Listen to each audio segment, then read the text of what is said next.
This is Bringing the Darkness to the Light with Catherine Nadal, professional psychic medium. Today's guest is Derek Davis. Formed in 1987, Babylon A.D. hail from San Francisco Bay Area, California.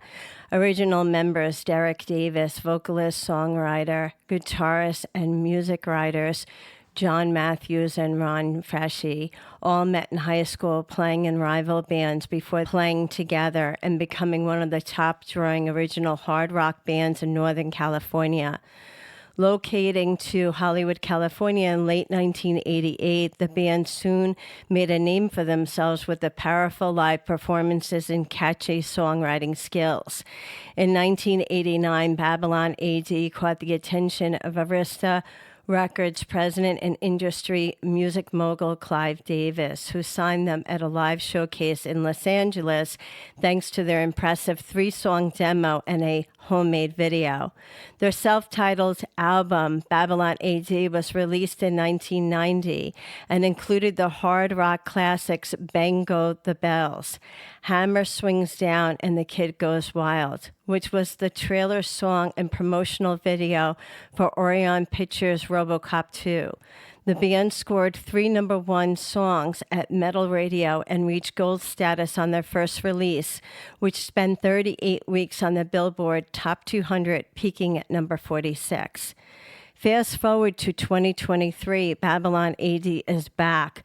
The band is excited, announcing their new members, Craig Pepe on bass, Dylan Soto on drums, and the new live concert album, Live Lightning, from Arista Records. Kicking off their tour September 2025, which shows throughout the UK and in Greece. It's a pleasure to have you on. Well, thank you very much. Wow. You know, I'm a big fan. I'm from the 80s, and I am a big fan. I remember your videos. I remember your songs. I was a real, hair band girl. So, yeah, one of my favorite songs of Babylon A.D. was Saturday Night. And every once in a while, I flip it back on, and I'm jumping up and down doing my thing. So that's a good one. Yeah, so it's so great to see all the bands that are coming back around. I know we're going to have a lot to talk about, but I do know that Babylon A.D. did some touring not that long ago. I think you guys 7 or 8 years ago were doing Monsters of Rock Cruise. So you've been around, you haven't really left.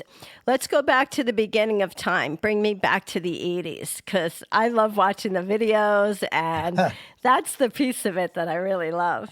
Yeah, well, back then everything was extravagant. Record labels gave you a massive advance, and with that advance came a lot of crazy, wild antics by the guys in the band because you had money all of a sudden that you never had. It was pretty much like living in a big bubble that was a fantasy dream for a good maybe 7 or 8 years when we were with Arista Records. It was very cool to get signed by the legendary Clive Davis. That was like a big feather in our caps because of all the acts that he signed before us: Aerosmith, Janis Joplin, Santana, Whitney Houston, Kenny G. When we got signed by Clive Davis, we were basically the test band for hard rock. They didn't have any hard rock on their label for Arista Records. So coming from the San Francisco Bay Area and getting a record deal with Arista Records was, it was a dream come true. And meeting Clive and being on Arista Records and the tour support that they gave us and the videos that we shot, kind of like now it's kind of like a dream that you had, because it was 30 years ago. But the band has still somehow maintained enough fan base to keep touring, keep playing, keep recording. We're just happy to still be around, to be honest with you, Yes, well, the fans are very happy that you guys are all still around. Going back to those 80s, I really have to say that period of time is very special in music. You had a lot of competition at the time. I mean, there was a lot of bands that were really getting hot at the same time, Mm-hmm. But Babylon A.D. for me always had their own unique style. Even though, I always say, like, if you hear a Skid Row, that's Skid Row. When I hear Babylon A.D., I know it's Babylon A.D. That's like one of the biggest compliments that fans always give the bands because they know how to recognize their true sound. And I think you guys really nailed that early on. And I think that's probably why Clive, jumped in on it, because he Yeah. realized that all of you were very unique and you all had your own special talents. So the lineup back then was different. Who was in the band then? John Mathews, the guitar player, Ron Freschi, the guitar player, myself, and then we had a drummer, Jamie Pacheco, and a bass player, Rob Reed. And we'd all met in high school. So that formation was basically around for a long time. At one point, Dan De La Rosa, who was a friend of ours, good friend of John's, joined the band for a few albums. And that was just because John couldn't make the albums. He was going through some personal stuff at the time. So us three, Ron, me, and John have always been the core of Babylon A.D. since we started in 1987. We just met from being in rival bands in high school, things like that. That formation of us was probably all the way up to 2021 or so, something like that. And then Jamie, our original drummer, he decided he wanted to move to Las Vegas and start a different career path for himself. And Rob Reed, the bass player, original bass player, unfortunately fell down a flight of stairs, broke his back and nerve damage in his hand, and he really can't play anymore. So the search was on in 2023 to find replacements.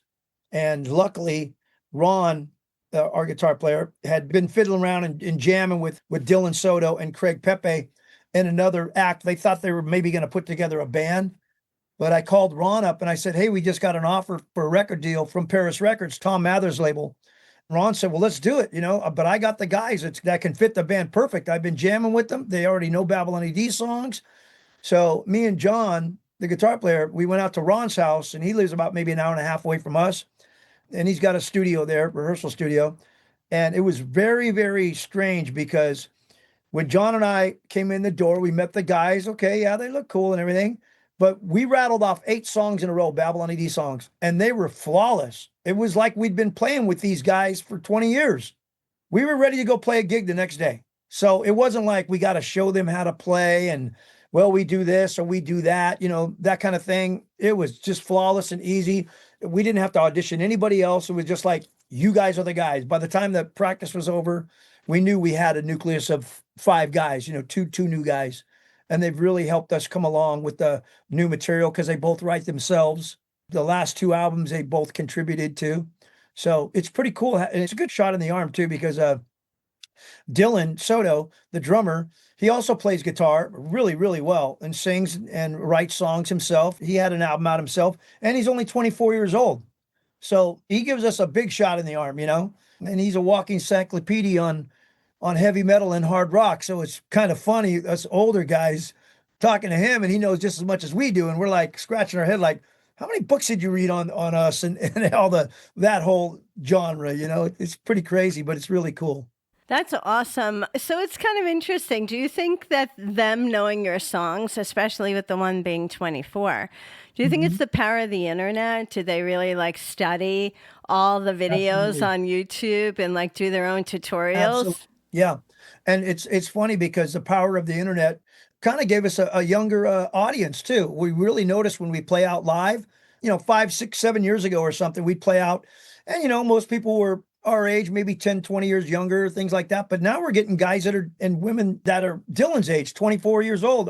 Just last week, we were playing Denver, Colorado, and I looked out at the crowd and went, wow, this is so diverse compared to how it was 7, 8, 10 years ago. So we're obviously generating, and maybe because we've had a couple new albums out and the songs still have that energy and that fire and passion that we had back in when we released our first album in 1990, that fans just gravitate to, Yes. Well, I have to really be honest, because when I was listening to your more recent stuff, I was like, it's just as good as the original.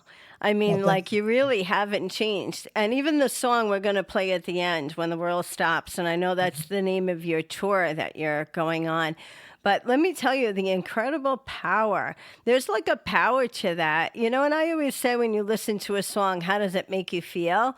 It makes you feel like you're not alone, when the world stops. I don't know who was coming up with that, but it reminded me of a lot of the world that we live in right now. To me, that's why it's so poignant for you to have the title like that. because when the world stops, the world here in New York City has stopped, too many times that I want to remember, Right. Yeah. for 9/11 being one of them. And then for COVID being the second one. I mean, literally, New York City shut down. Listening to the words of that song, the message that's put out, the people are not alone. And that's the key to it, because too many people now are talking about what's going on in the world, and people do feel alone. The music community doesn't do that. The music community as one community always seems to stick together, and that's why I think that message and your whole tour message is really so powerful. Was that the intent, or am I giving you a new concept? Well, I don't know if it was the exact intent, but when I wrote the lyrics and the melody and everything to that song, it just kind of popped in my head to write something that was current instead of writing, the fluff, my girlfriend left me, blah, blah, blah, or let's go party, da, da, da.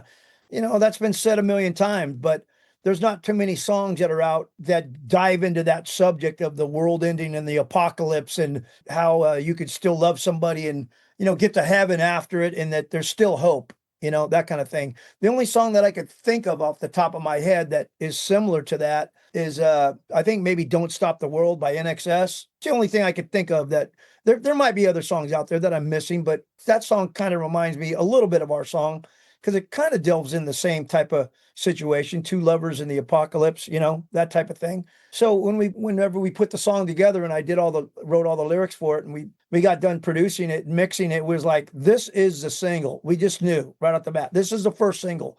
We've got some other really good, strong songs on it, but that was the one that's going to make a statement that's of something a little bit different. You know what I mean?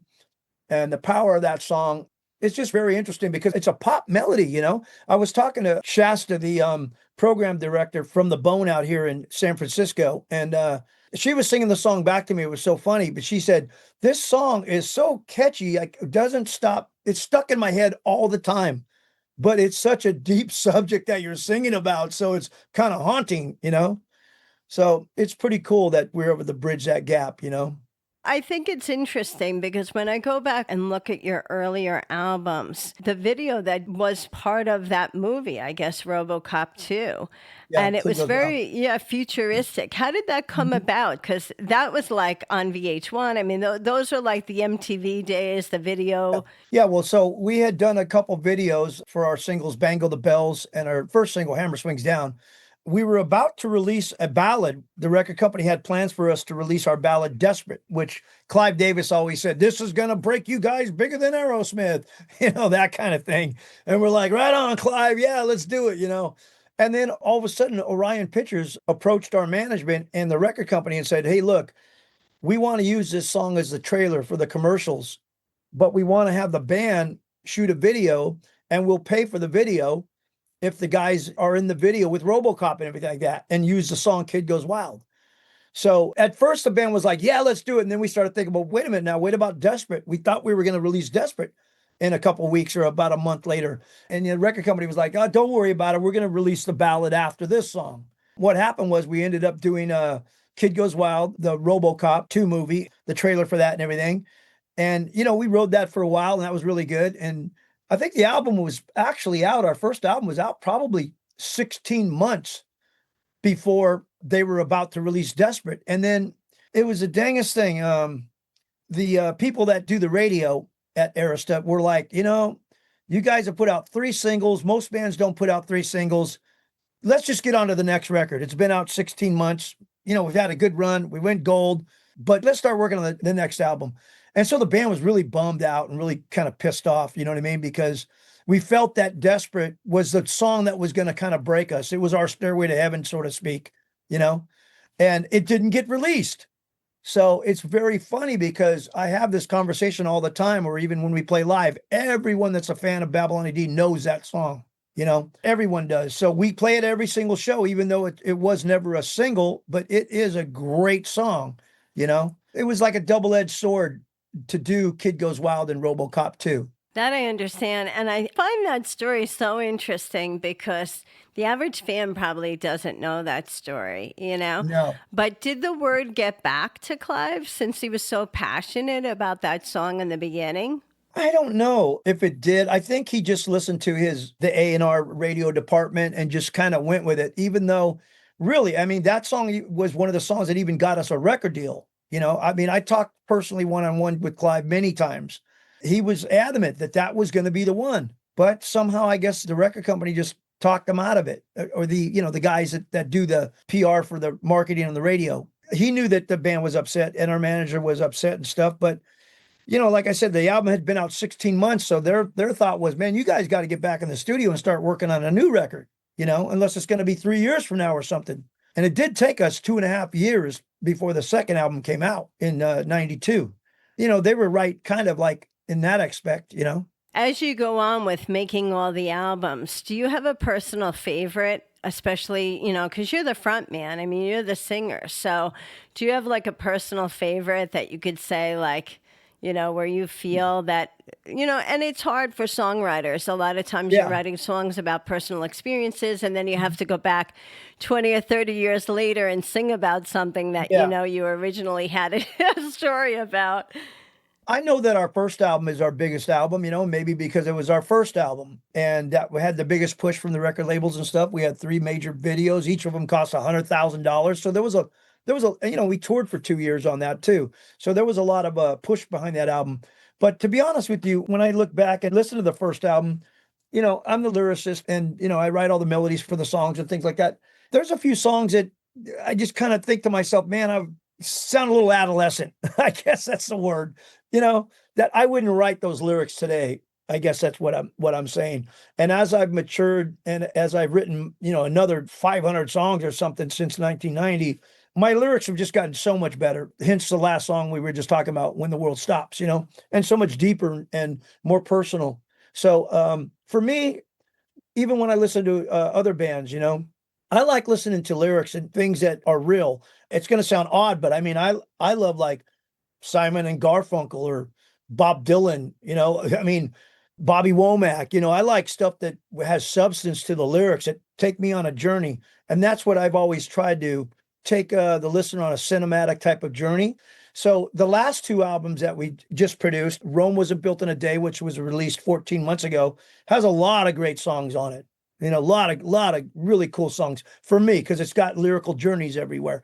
And then this new album, When the World Stops, has a lot of great, for me anyways, a lot of great lyrics and cinematic type of vibe to it, But one album that nobody seems to know we even made, unless you're a deep fan of ours, we made an album in 2001 named American Blitzkrieg. For some reason, that album, even though it wasn't produced that great because we did it on ourselves, we only had $5,000, that kind of thing. The lyrics and the ideas and the darkness of that album, to me, are just really super cool. I still listen to that album quite a lot compared to all our other albums. And it's funny because when you're listening to yourself, I'm critiquing all the time, but like I said, the production wasn't that great, but just the song content, the melodies, the guitar playing was just absolutely phenomenal on that album. But at the same time, when you're a songwriter, every single song is like your baby. It's like your child. And so you have some songs that might not be a hit to somebody else, might be a massive hit in my mind, but they're not. But you know what I mean? But I like them better or whatever, that kind of thing. And some songs I listen to a lot more than other songs, that I've written. And if you ask anybody in our band, I'm sure they'd have their different favorite album too, but I come from a lyric and melody kind of perspective when I'm thinking about albums from anybody, some of the stuff that was done in the mid 80s, late 80s, early 90s, like you were saying, like you could pick us out, you could pick out a band like Tesla. You could pick out AC/DC for sure. Right. You could pick out Aerosmith. There was a lot of bands that came out around that same time. Man, I could listen to 10 of them and I can't tell who is who because they all have the same kind of singing style. They all have the fast lead trying to be George Lynch, and they just kind of sounded the same cookie cutter, and I think that we always tried to get away from that as far as we could, but staying in the hard rock vein. You know what I mean? Yes. Well, I have to give you credit in that regard because usually the sound between the bands is the singer. And I can tell when you're singing. And you've been the solo singer the entire time.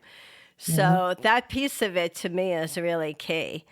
I'm kind of curious because a lot of the musicians that come on the show talk about how difficult the 90s were, like Mhm. the invasion of Nirvana and et Oh, yeah. cetera, et cetera. So, how did you guys manage through that period of time?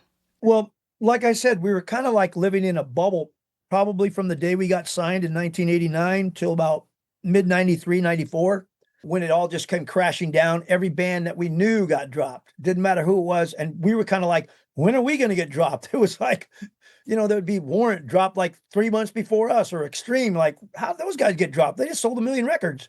And why do we still have a record deal? So one part of us was thinking, well, we do have a 10 album contract, so maybe we're going to keep going. But then, of course, the hammer came down just like everybody else, and we got dropped. We all lived in Los Angeles and Hollywood when we weren't touring. And I think what happened was it was just basically time for us to grow up, man, because we'd partied ourselves out. We'd done everything under the sun that you'd read about from a rock band, did crazy stuff just like Motley Crue or early Zeppelin or whatever. We got books of just crazy stories that we did. It was time for us to grow up, and we were still young men, and everybody came back to the Bay Area, and we all kind of cut our hair, to be honest with you, and started jobs and got married and went back to college and started businesses. And we didn't play as a band from probably, I'd say 93 till about 2001. 2000, when American Blitzkrieg came out. There was just no reason to. All the clubs in the San Francisco Bay Area had closed, all the big major clubs. There was nowhere place to play, even if you wanted to play. You could play maybe a small bar, but it was like pointless, Nobody was offering any record deals anymore in any band that was a so-called hair band. So it was a very difficult period, but at the same time, it's a weird blessing because we had to grow up sometime, we had to. We'd been living the dream for so long, that it was like, okay, I guess I got to be an adult now. I always thought of myself as a boy, really. When people would say, hey, dude, I'd say, I'm not a man, I'm a boy, just joking. But then all of a sudden I became a man because I got responsibility, something I never had before. I had to grow up, and all of us did. We all had to grow up and stop running in this fantasy. Now, some bands, they've been able to run in this fantasy forever, like Motley Crue, good for them. But I don't think I'd trade anything, even to be in that band, compared to the life that I've lived since, the people that I've met, the wife that I have, the kids that I have. I wouldn't trade it, no way. Yeah, that's incredible. The incredible piece of this story is that you made it big so fast and that you were able to have that splash and you were able to get through a few albums before that came through. I Yeah. mean, can you imagine just squeezing out one album and then here comes the Nirvana close down, Yeah. so that's, Happened a lot of bands. yeah. I know. I give you a lot of credit for doing that because just being young and having that happen and then turning around and going home, it had to be like a bit of a reality check, especially after living that life. And the videos, the videos, if there's younger audiences that say, we don't know the old Babylon A.D., there's video proof of what you guys all look like and how you guys were all on stage. It's all documented, Yeah. That's the piece of it that I love because that's how we were living. We were living with the high hair and that was everywhere. That was day in, day out. That wasn't just I'm getting on stage. You guys look like that all the time, so Every day was a holiday. yeah, exactly. So I'm sure it's interesting when you start talking with your family about the life you used to have. I'm sure that's probably very interesting for them to learn the previous life you had. But, Yeah. I have to say, touching on your 2001 experience is very important because at that point, you knew that you still had the drive and the passion to play. And you weren't going to let a $5,000 budget stop you. You knew that you just needed to put it back on paper. You needed to just throw it out there again. That, again, this is like your second wave of fame, if you really look at it, is some people never have that second chance. And this is just your fans really have shown up for you, which is pretty amazing.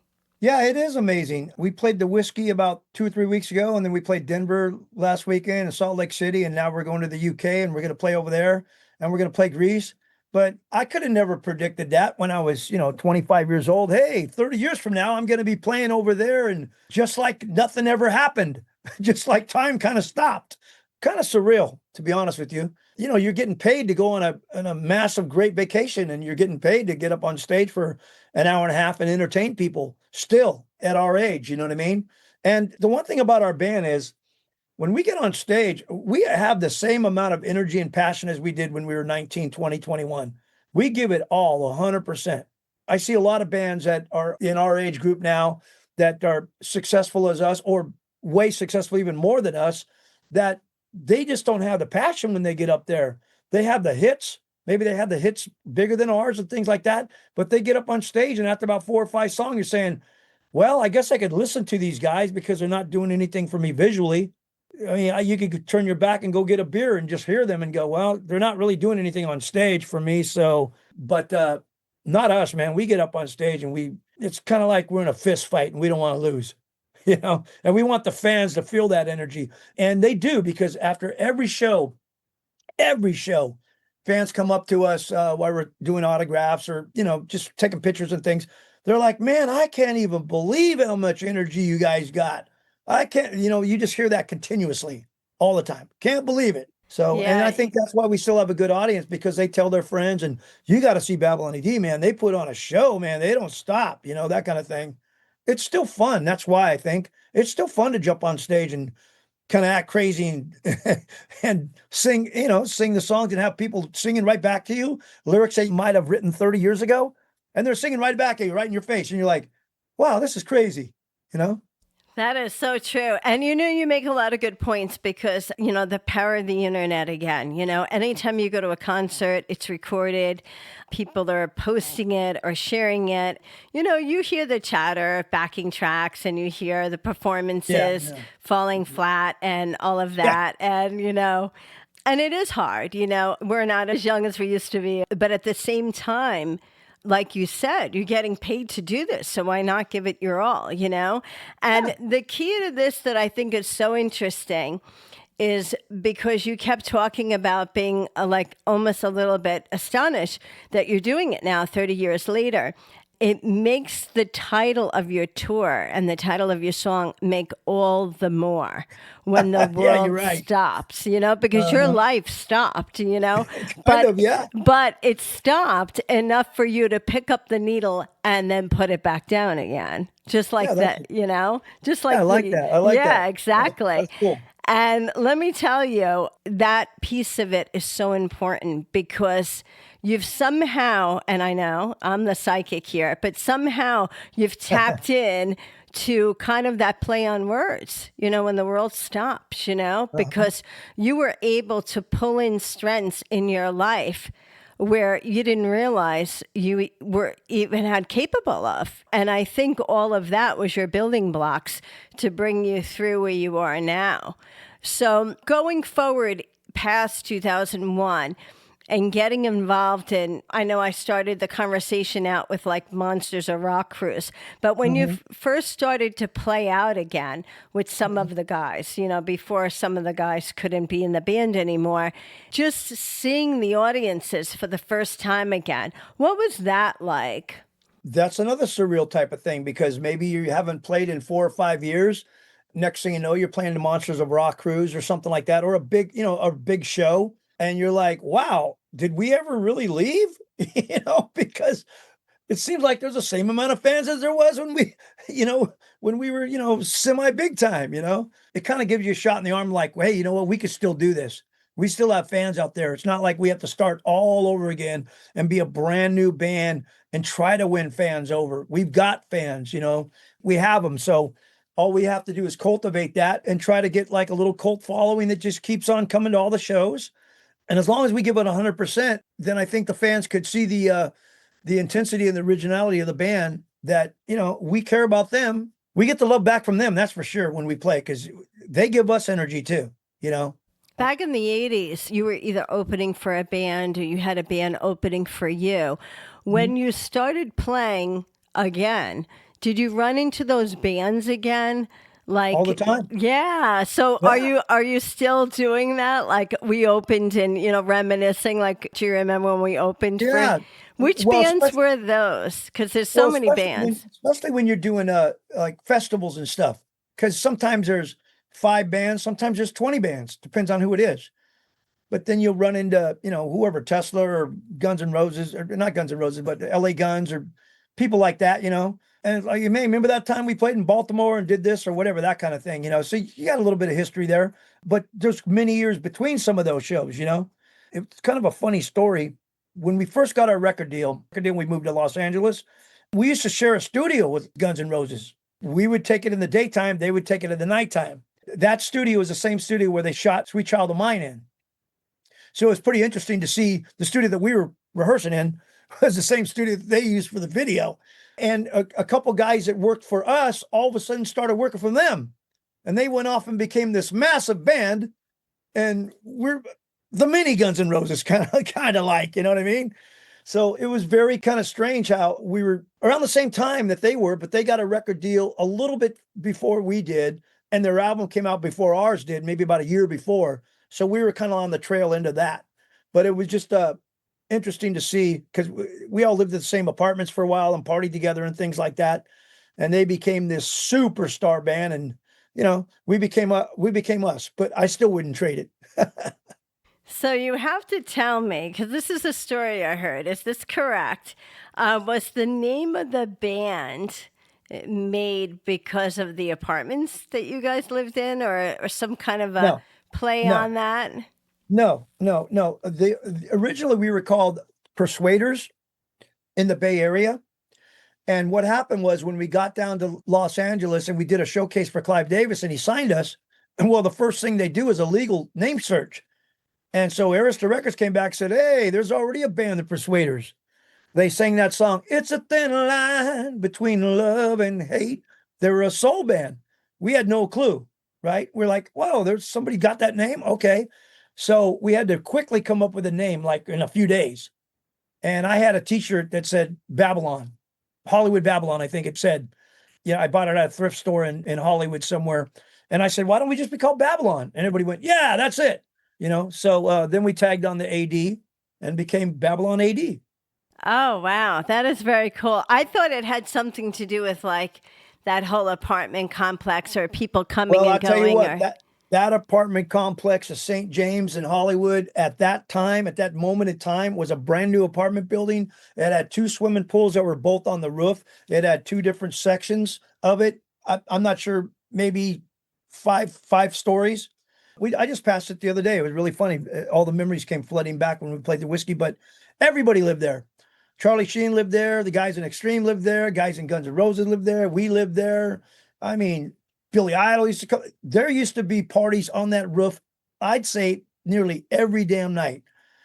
But after a while, when you live in that lifestyle, people would come, hey man, Billy Idol and so-and-so's up there partying in the pool. Come on up. There's all kinds of chicks up there and stuff like that. You're like, nah, I'm going to watch some TV. You wouldn't think you'd say that, but after you did so much of the excess, then it'd be like, no big deal.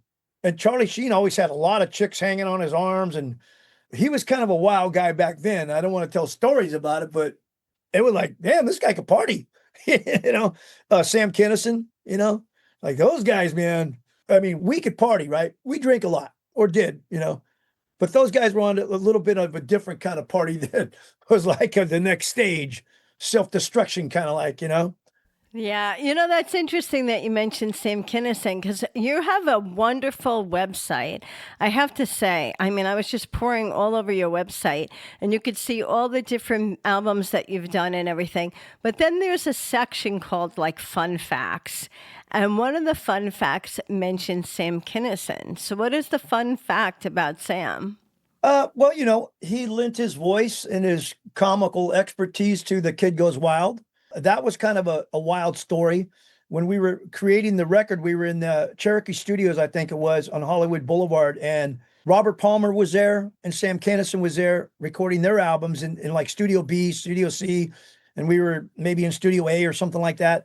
Sam Kinison asked me if I would sing background vocals on his album that was coming out. His album was like a tribute to rock songs. And I sang a couple songs, Rolling Stones songs, I don't remember exactly, maybe Under My Thumb or something like that. And I was singing background vocals.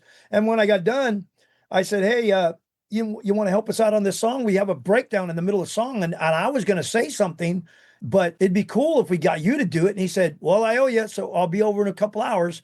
That was about 10 o'clock at night. He showed up about 4 o'clock in the morning. And we were in the studio kind of waiting for him, recording other stuff, but it was like, oh, here comes Sam. And I gave him a piece of paper of what I thought he might say. And I think he only kept like one line out of it. And he looked at the paper and said, let me listen to the song. He listened to the song. All right. He goes in the studio, where the vocalist does their stuff, where I sang all my parts, and put on the mic, 2 takes, done within like 10 minutes. And we were like, yeah, we were like, this is great. And it was great. And it added really a cool thing to the song. It just added like a little bit of dark comedy substance to the song, and a lot of people know that part. So even when we play live, I act like I'm Sam Kinison. I rap what he said, And the funny thing is, when we were on the road, we kept running into him when we were on the road touring. And so most of the time, the comedy shows that he was doing would be like done before we even hit our stage. We never even played before 12 o'clock for probably 3 years. We wouldn't hit the stage till midnight. And a lot of times he'd be done across town somewhere, and maybe he'd be done by 11. So by the time we play, he'd be there and he'd jump on stage and sing with us, do his part. So the fans would flip out, That is so cool. Oh my God. Yeah, it was pretty cool. I'm getting, when you're talking about Sam Kinison, it's like I'm getting flashbacks. Anybody that grew up in the 80s, even the early 90s, I mean, he was all over the place. I mean, he was literally all over the place. More the ways than one. Exactly. But I mean, it was just like, there was these catchphrases that he would say that people would repeat. And it was like, oh my God, you just knew they were doing Sam Kinison. It was just like a stick people would do. It was pretty funny. Wow. That's amazing. That guy had more energy than anybody I ever met. That's for sure. And I don't know how that guy could stay up for days. That's amazing. I know. Well, I never met him, but I mean, just incredible. There was another piece of fun fact that was on your list here. It had to do with recording one of your albums, and it was during the difficult times of the Rodney King in 1992, I think. Yeah. So we were recording a video at a place called the Omni in Oakland, really huge club that was owned by John Nady, the creator of Nady Wireless Systems. A lot of national acts came through there all the time. And we were recording the video, and we had an audience. Our whole audience was there from the morning to the night. I mean, they had railroad tracks with the back in those days, you had the big giant cameras. It was just like making a movie back in them days, around 92 or whatever it was that the Rodney King riots happened. It happened to be the day after, I think, that all the fires started in Los Angeles. Well, it exploded in Oakland too. There was a shooting right outside the front door. Somebody got killed. Some other people got mugged, and fights broke out everywhere. A lot of people's cars got broken into. Everything was stolen. It was pretty wild, and the song was called Bad Blood. So that was kind of interesting, the video turned out pretty cool and everything, backstage, a lot of backstage stuff with us, and a lot of fans are in there, and it's a good video. It's called Bad Blood. All of your videos, there always seems to be a fan component. So did you often bring in fan to be in your videos? I wouldn't say we had to bring them in. We would just say, hey, we're going to do a video shoot. If you want to be a part of it, come to the show. The club won't even charge you, or wherever we're playing is not even going to charge you, but you'll be in the video. That's a lot of times how we would just do it. We just announce that we're going to make a video.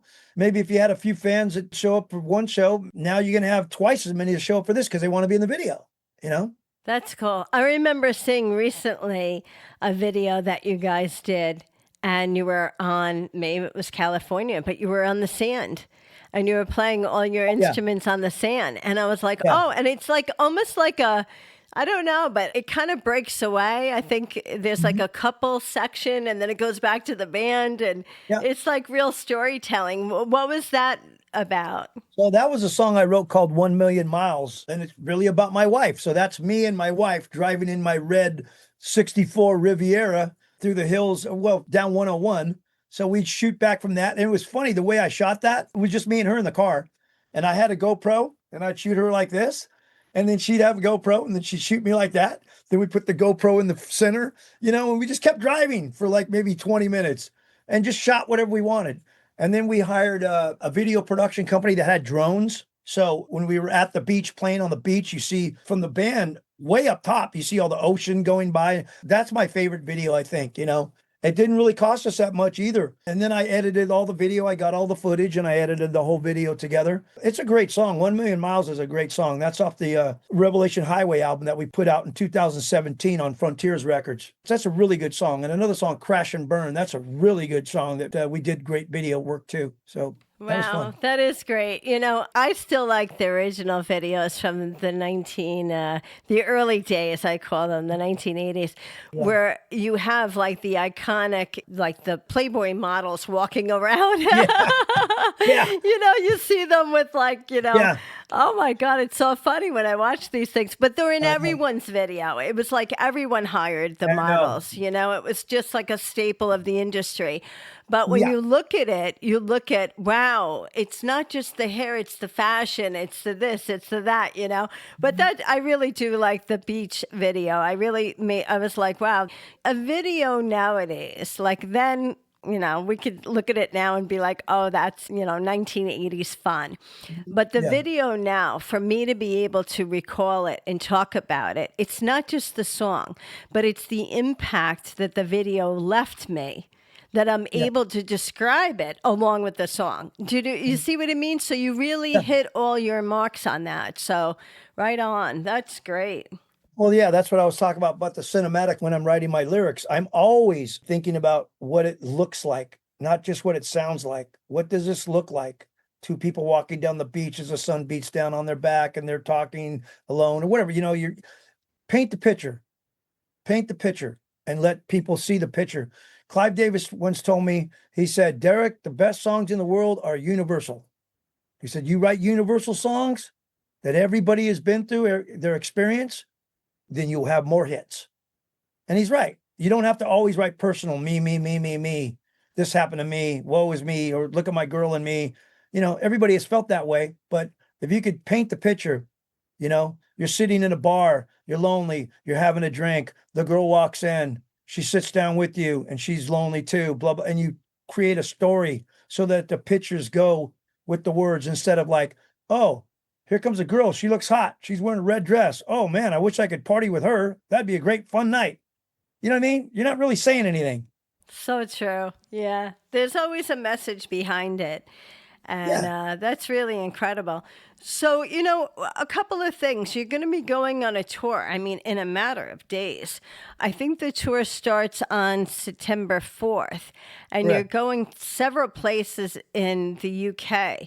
So do you have any favorite spots or any spots that you guys had been to before? Or, what does it look like when you look at a kind of a tour itinerary now, 35 years later? It's kind of interesting because I don't think we played any of these places that we've played before. We've played quite a bit of festivals over there over the last maybe 10 years and some clubs in Germany and England and Wales and Scotland, places like that.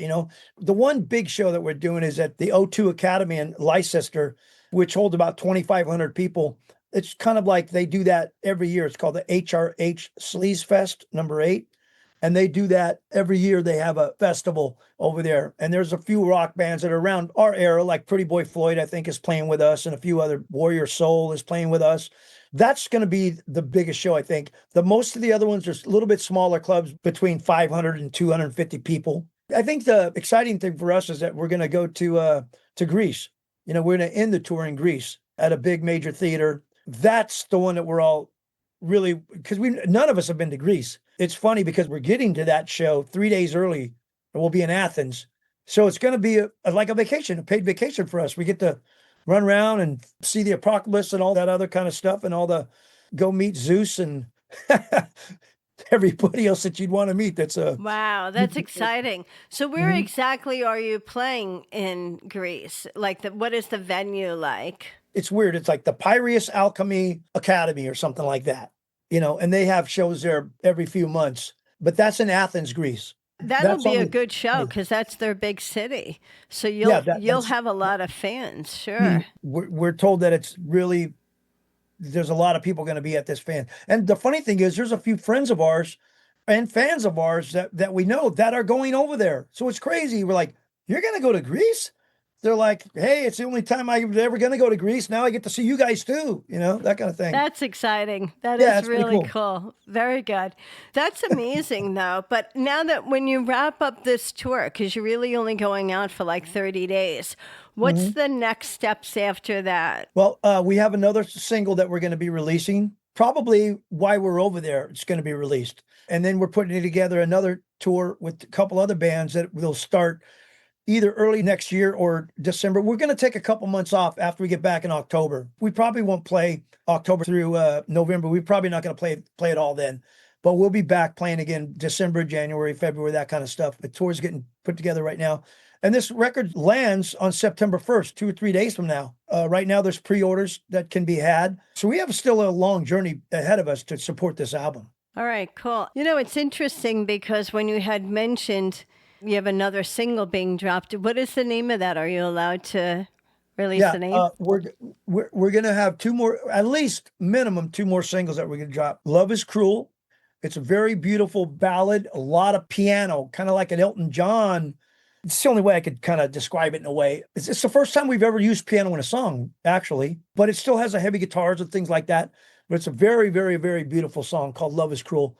And then the other single that we're going to do, it's pretty cool. It's called Come On, Let's Roll. It's a story about, I seen Led Zeppelin when I was a kid with 3 of my buddies. I was a freshman in high school and I seen Led Zeppelin at the Oakland Coliseum, Day on the Green, the last show they played. And so when I was writing the lyrics to this song, I just was thinking about writing something like, was the summer of 69, something about when I was a kid. I started thinking, I'm gonna write a song about like when I was a kid. And it just flashed in that's the story I got to tell. I mean, I seen Led Zeppelin and Rick Derringer and Judas Priest all on the same stage. And it was the last show that Led Zeppelin did, before they had the tragedy of Robert Plant losing his kid and they had the big fight backstage. So it's a really cool song. We've been playing it on the road to test it out and without people never hearing it before because the album hasn't even came out till 2 days from now. And the response has been great. Everybody's singing the song back to us within the second or third time we hit the chorus because it's so catchy and everybody can relate. I kind of tell the story a little bit while I'm on stage. This song is about this. And afterwards, the fans are like, oh my God, that took me back, man. I remember the same thing happened to me. So it's kind of cool because it touches on a lot of people's emotion, the whole universal thing that Clive Davis talked about. Yes. Wow. I am so excited. I cannot wait to see this tour happen. I'm going to be watching it from social media because that's how I'm going to be able to see it. I can't wait for these singles to drop. We're going to roll out with your song, When the World Stops. And I wish you the best, Derek, and, safe travels. And I will be promoting all of you and all of Babylon A.D. It has been a pleasure to have you on. Thank you. Thank you very much for having me. I appreciate it. Thank you.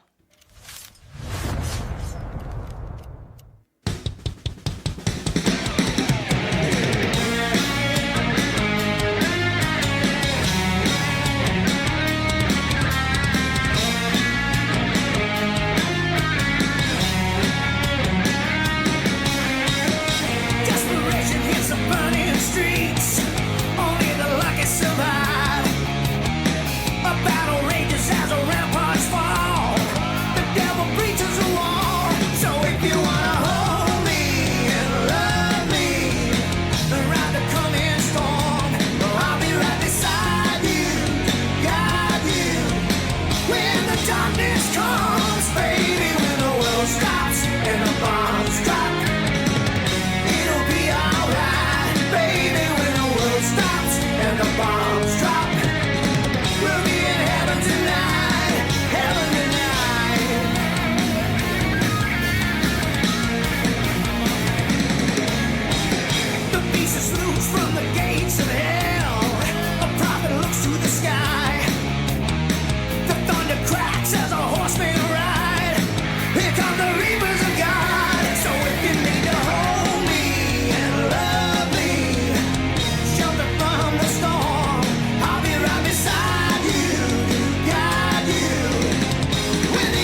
is opened with the names of the living and the dead.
The hour of judgment is upon us.